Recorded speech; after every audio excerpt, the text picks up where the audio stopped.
In my entire time of watching anime, there have been few phenomena that have hit the anime world I find as interesting as Sword Art Online. Now, almost 5 years since it originally started airing, it goes without saying that SAO has gone down in history as one of the most popular anime ever created, and has become a fundamental part of the modern anime world. Never before has a series divided the community so deeply, being the most simultaneously beloved and hated anime of the modern era, with only just a mention of the name guaranteed to start some kind of argument. So, I was watching Sword Art Online the other day, and What? You like Sword Art Online?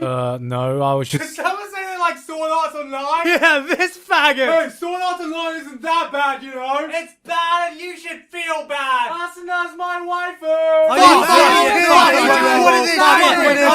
What the fuck is going on? Multiple YouTube personalities, myself included, have made a name for themselves by talking about or making fun of it. And it's such a widely talked about topic that has gone from being really cool to hate on Sword Art Online to hating it being treated as an outdated fucking meme in this community. But now, almost half a decade down the line, 2 seasons, multiple games, a new film just around the corner, and a live action western adaptation in the works. Whether you love it, hate it, or are just tired as hell of people talking about it, there is one irrefutable fact. Sword Art Online is here to stay, and there's not a damn thing anyone can do about it. Which brings us to this video's topic. For all its apparent narrative flaws, flat characters, and other critical weaknesses that have been brought up time and time again, to the point that both fans and haters are bored of hearing the arguments, why is Sword Art Online so popular? And why the hell hasn't it died yet? Disclaimer. I am not here to bash on Sword Art Online, and my general opinion of the series has not actually changed much since my original review of it 4 years ago. Back then, I gave it a score of 6.5. Oh, for fuck's sake! I still think it was mildly entertaining. Nowhere near as bad as the haters make it out to be, nor as good as the fans defend it as, and the only reason I'd riff on it in the past is because it has never not been relevant to make a joke or two about it. But we've gotten to the point now where every insult that can be said has been said. So in lieu of that, every time I feel like making a joke, it will be via this Sword Art Online insult generator I made, comprised of all the generic SAO insults you've heard before. And let's see what our insult of the day is. Sword Art Online is edgy dribble with an overpowered Jesus Coon as the protagonist. Now these are some top class insults, but I think we can do even better than this. So, there we go! What a classic insult that no one has ever said before! See, the reason I wanted to make this video is that I think there is a lot going on with how the series fits in with the bigger picture, and says some interesting things about our culture, the wider anime community, and how shows get popular in the first place. And because making a Sword Art Online video on YouTube guarantees you views. Yay, YouTube money. So with that, we can start off with the individual elements that make the show popular, which I won't spend too much time on as YouTuber Subsonic Sparkle has already done a great job breaking this down in his own video. But to summarize his points, anyone who's seen SAO can probably guess at why it's so appealing and marketable. It has a really strong hook and contains a very wide range of topics and genres that have mainstream appeal without delving too deeply into any of them. It has decent action, an interesting concept and world where you don't have to be an expert in any of the explored topics to understand what's going on, a more definitive romance than you actually see in most shows, a protagonist blank enough that viewers can project themselves onto while also relating to him, and female characters are a varied mix of common female tropes whose main appeal is that they're just fucking hot, okay? The aesthetics are also very appealing. There's a reason why Excel World, which actually started airing a season before it, got completely overshadowed, and that's because what's more appealing for an average viewer? An edgy badass swordsman who doesn't give a shit, or a literal fucking blob. It's wish fulfillment and escapism at its simplest, and I don't know why so many people take this as an insult. Shallow perhaps, but entertaining? Hell yeah! Who wouldn't want to be a badass swordsman in a futuristic virtual reality who's surrounded by hot chicks and a loving girlfriend? Why are we so ashamed to admit this? Hell, if it was less transparent about it, I'm sure it would have been far more positively received. It's the perfect gateway anime, and while I'm sure this doesn't cover why every SAO fan likes the series, I think it covers the wide mainstream appeal of it, critical flaws and all. By this logic though, the entirety of SAO's fanbase should just be horny teenage boys, which is actually not the case. And the most peculiar thing is, for the amount of times it's been criticized, most SAO fans I've met are very aware of its flaws. And while a lot of them are the annoying vocal fans that make themselves known and give the fanbase a bad rep, I don't think that alone can account for the massive success of the franchise. There's a lot more going on with this than just pretty aesthetics and appealing elements, so to properly illustrate what's happened, we need to look at how series can get popular in the first place. And for that, let's rewind the timeline back a bit. This is no ordinary animation. This is the exotic, bizarre, and beautiful world of Japanese anime.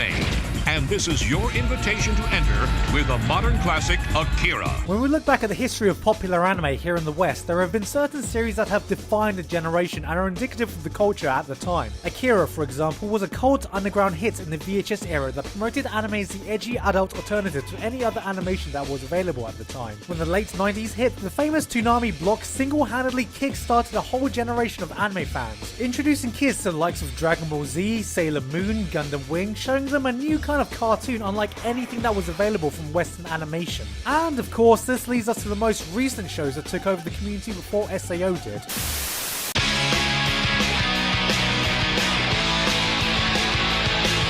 The sensation that caused the boom in the anime world just over a decade ago, and what certainly was definitive for my generation, was of course the big three: Naruto, Bleach, and One Piece. Now what got these shows popular were a variety of factors, but a big part of it was the timing in which they came out. See, in the early 2000s, these three shows served as the hottest gateway anime in a time when there was no real gateway anime. The hot shows of the previous era were fading away, leaving room to capture the attention of a generation that grew up watching Dragon Ball Z that were now discovering the world of anime through an entirely new platform: the internet. This was the new era of torrents and fan subs, with a whole new generation of anime fans being able to access shows that they could never have previously seen before, either due to cost of DVDs or companies not licensing everything. This started a huge boom in the fandom, and the three shows that were right in the forefront of this were the big three. To put it simply, there was a gap in the gateway shows everyone looked towards, and there was a boom in the fandom due to a new platform for people to discover anime by. And if you look closely, you can see this pattern for popular anime of the previous eras too. So by the end of this decade, a new gap was emerging. Two of the big three, Naruto and Bleach, were slowly coming to an end, and by this point all of the shows had been going on for far too long to be as easily accessible for newcomers of the anime medium. It was the end of an era and the gradual start of a new one, and when SAO started airing in the summer of 2012, it came at a time when the community was coincidentally searching for the next big thing, in a time when we were getting a new surge of anime fans, because something else happened for anime internationally in the late 2000s.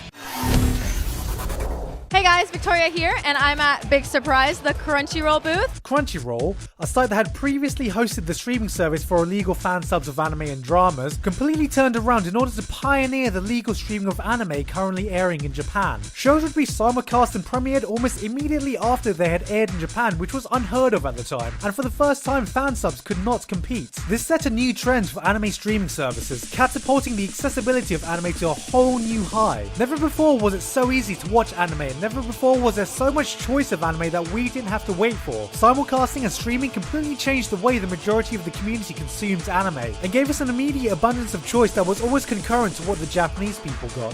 What this meant was that we had less patience for long-running shows. It became all about explosive seasonal anime, flavor of the week, and we became far less forgiving for things like filler arcs that plagued the big three and many long-running shonens. Which is why, even though a lot of us looked to Shonen Jump for what would be the next big thing, the landscape was changing so fast we didn't realize we were looking in entirely the wrong place. See, if Akira was a product of the VHS era, Dragon Ball Z a product of the television era, the big three a product of the internet boom and fan sub era, then shows like Sword Art Online and Attack on Titan are definitely products of the streaming era. They were the perfect gateway anime in a time when a new generation was getting into anime in entirely new ways. But then that begs the question of why Sword Art Online in particular? The gap in gateway anime only really applies to the Western anime community, and I mean sure it has mass appeal, but so do a lot of other shows. What made this one stand out so much from the plethora of new anime people were getting to choose each season? Well, it's pretty simple really. As for that, we just need to look at what our culture was like at this time. And in the 2000s, the biggest culture change I think we can all agree on is our integration with technology. We're now in a time when we live our lives through our computer and smartphones. Twitter and Facebook have similar weight to our real life persona, while YouTube and Netflix are slowly taking over traditional broadcast media. We now live in an age where digital technology has become an essential part of our lives, and it's kind of weird to think that free Wi-Fi is more easily accessible for many of us than clean water is for a lot of areas in the world. But that's how deeply entwined we are with the technology around us, and any technological advancements always manages to fascinate and excite us. Through this came the rise of a multi-billion-dollar industry: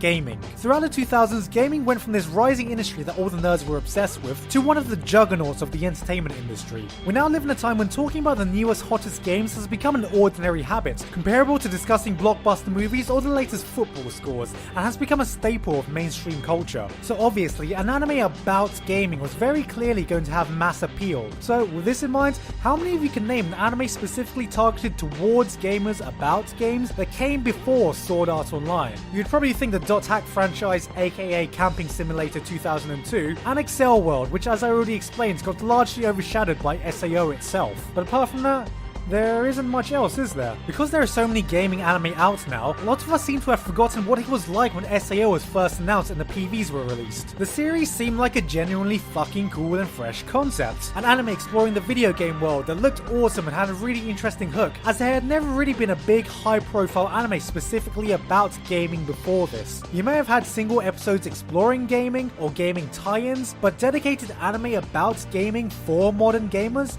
That was new for us, and SAO felt like a breath of fresh air aside from the highly outdated Dot Hack franchise. This is why I'm sure many of you at one point thought that the premise was cool and unique even if it wasn't entirely original. Yes, we had Tron, The Matrix or Ghost in the Shell which explored virtual worlds before this. Yes, we had Dot Hack which was the same concept except a decade old and just really fucking boring. But the one big difference between this is the timing in which SAO came out in. Because remember what else was announced in 2012? Even more than playing games, I'm passionate about bringing games to the next level. My name is Paul Merlucky, and I'm a virtual reality enthusiast and the designer of the Rift. Yes, we were on the cusp of VR gaming itself, so what made the concept of SAO so enticing was that it felt like a world that could be within our grasp, yet far enough technologically that it seemed wondrous and alluring. It may have not been the first group of people trapped in an MMORPG, but it was the first one that mattered, framed in a way that made it seem possible yet fantastical, which is why no matter how many anime that came afterwards that explored the concept better or deeper, they would never be as relevant, and anything that came before it just seemed too far out and wacky to be relatable. And see, that's all it needed to do. Once it cemented itself as the new generation gateway anime, the ball was set rolling, starting a perpetual loop which skyrocketed its popularity. You have a new generation of fans discovering anime through a hot gateway like SAO, thinking it's the greatest thing ever, meaning more veterans end up watching SAO to see what all the fuss is about, causing more discussions and arguments, causing more awareness, meaning more people will watch it, which is how we get to where we are today. In other words, Sword Art Online came at the right place at exactly the right time. But it doesn't stop there either. Part of the reason it hasn't died yet in its current flavour of the week seasonal anime climate is that it manages to stay relevant without ever repeating itself. Gun Gale Online appealed to those of us who experienced the overused first-person shooter trend that dominated AAA titles for the past decade, and its new movie Ordinal Scale, which is exploring a plotline using some fancy augmented reality, is coming just a year after Pokemon Go swept through the globe, and augmented reality became a very possible and significant technology in the world. The franchise continues to explore topics that are ever so appealing to this current generation, even if its actual understanding of the games and systems have proven to be not the best. This is why after the GGO arc in Season 2 ended, no one really talked about the rest of it. Despite having arguably the best arc the franchise has ever done, it didn't explore anything new or relevant to many viewers. In the end, Sword Art Online is a product of wide marketability, massive relevance, and great timing. In a period when the big cultural hits of a generation were fading away, and the new technologically integrated generation were searching for something fresh and relevant, it exploded, fueled by new services that blew the accessibility of anime sky high. Don't forget that one of the reasons Sword Art Online feels so popular is because anime in general is as popular as ever, and for better or worse, SAO is one of the shows that has defined this generation of anime fans. Now, if that makes you mad, if it makes you want to start more flame wars or troll more SAO fans, then my word is probably not going to stop you. But you have to realize that there will always be a Sword Art Online, there will always be a Naruto, there will always be a Dragon Ball Z, a Death Note, an Akira, a One Piece, and these shows still mean a lot to many people even to this day. Back in their primes, the topic of all these shows were as toxic as the topic of SAO is today. But at the end of the day, Sword Art Online was, and continues to be, ever so relevant in the culture we have now. As much as we've grown at it, it's a show that has gotten many new people into anime, spoke to a generation, showed them something new, something that they could relate with that nothing had ever shown them before. And we shouldn't forget those first shows that spoke to us in our generation, and how close we hold those shows, no matter how flawed they were. So yeah, hate on SAO all you want, laugh at it, or hell, even defend it if you must. It won't stop me from making the odd joke here and there, and it won't affect the impact it's already had. But get your word in while you can, because once this generation moves on, something else will come along. Something just as big, if not bigger, or even more controversial, for us to all get heated about again.